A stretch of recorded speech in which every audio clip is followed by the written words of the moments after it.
This is physics class on Wednesday. We are studying Mod 6. So if you have a new divider, get it started. If not, just start a new section, and I'll try to catch up with some new dividers if I think of it in the next couple days. There's a dollar store around the corner from me. So, all right, Newton's. We're going to concentrate. We've got a good basis on Newton's 3 laws, but we're going to pick one of them and go very deep into it. It is Newton's second law. So would you title this? I have another sheet to give you, but I didn't get it printed this morning where it has the whole plan for the mod, but if you would just give me an extension on that. We'll start with day 1, and you can title up there on the top that we're studying Newton's second law. And the first word that we're going to meet is equilibrium. We have a couple topics to cover today. So, when something's in equilibrium, you have things that are equal. So, let's say we're taking Newton's second law, and when we do that, when things are in equilibrium, it probably won't surprise you that the sum of the forces comes out to be 0. So there's no acceleration going on in this whole mod. So if you really get into acceleration, you'll be disappointed. The sum of the forces is going to be 0 this whole mod. It's amazing we can find so many things to do when that is true. So the sum of the forces is 0, so there's going to be an equilibrium. So let me give you a couple definitions. The first one is called translational equilibrium. So we need to define that. Translation is motion from one spot to across to another. So translation is like my hand is translating. And we're looking at translational equilibrium. There's 2 kinds of translational equilibrium. And believe it or not, I say this today, and I don't think it hardly comes up again all mod. And then on the test, he has like 3 questions on it. So translational equilibrium is important, but we'll just hear it, dabbling with it. We'll just hear it a little bit here and there in this mod. So, all right, so there's 2 kinds of translational equilibrium. And that is, the first one is when the object is still, and that's called static equilibrium. Static for still.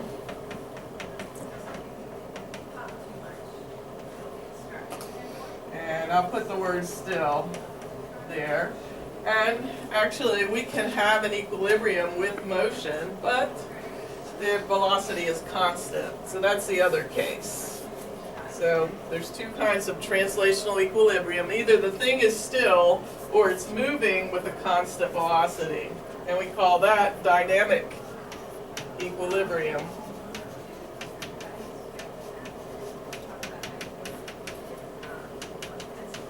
And so it is moving, but no acceleration. So moving with constant velocity.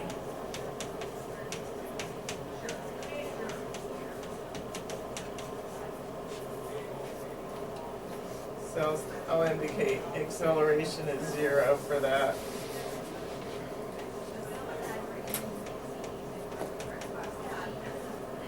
Two types. Translational. There'll be more of these midway through, so I'll pull this out again at least one time. But get these definitions down and somehow recall that translational is 2 types, static or dynamic. Static is still, and dynamic is moving with a constant velocity. So that's it for our definitions. Let's start a problem. You'll need your calculators out. And we're all ready to dive in. Let's draw an object that has static equilibrium. And we'll stay static today. So the first one, we get to meet a new force. So some of the forces we've seen this year the force of friction, that's been a main interest of ours. Force of gravity, the force of a push or pull of an engine. So a new force comes to meet us today. I mean, we saw force normal, can't forget that.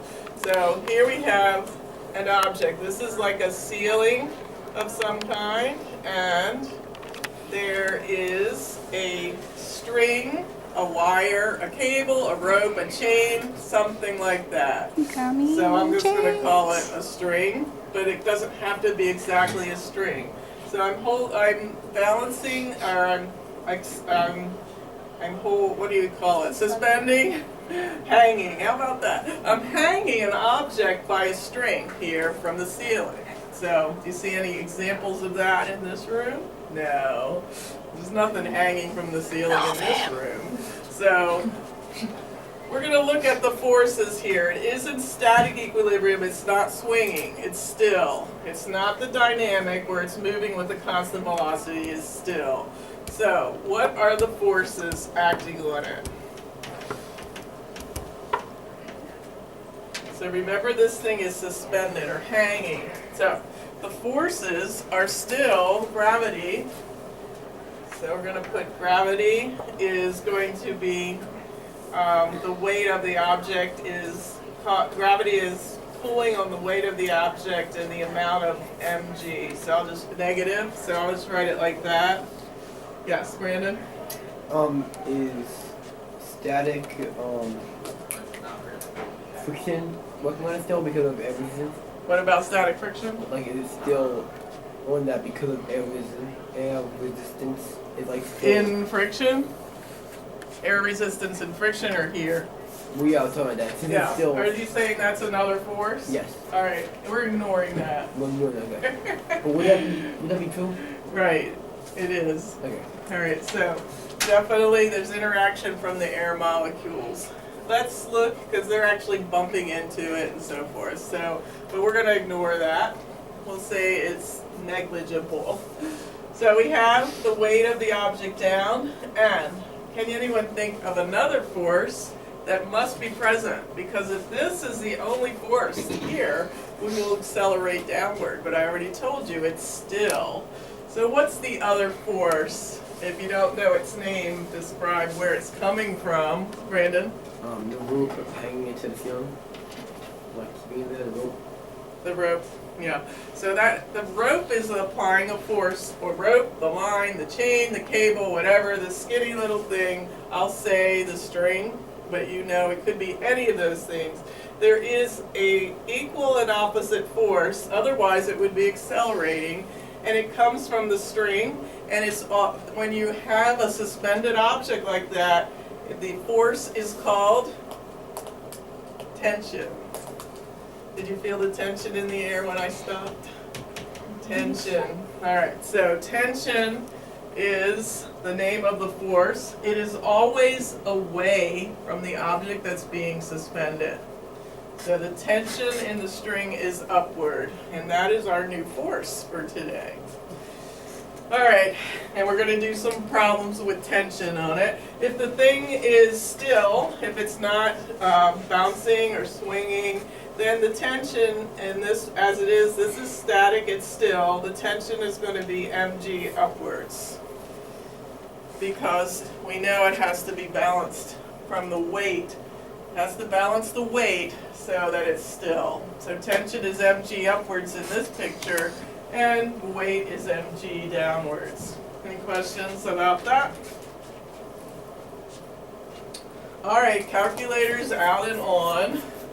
We are going to draw. You hear that? Get your calculator Get on. rid of my translational equilibrium.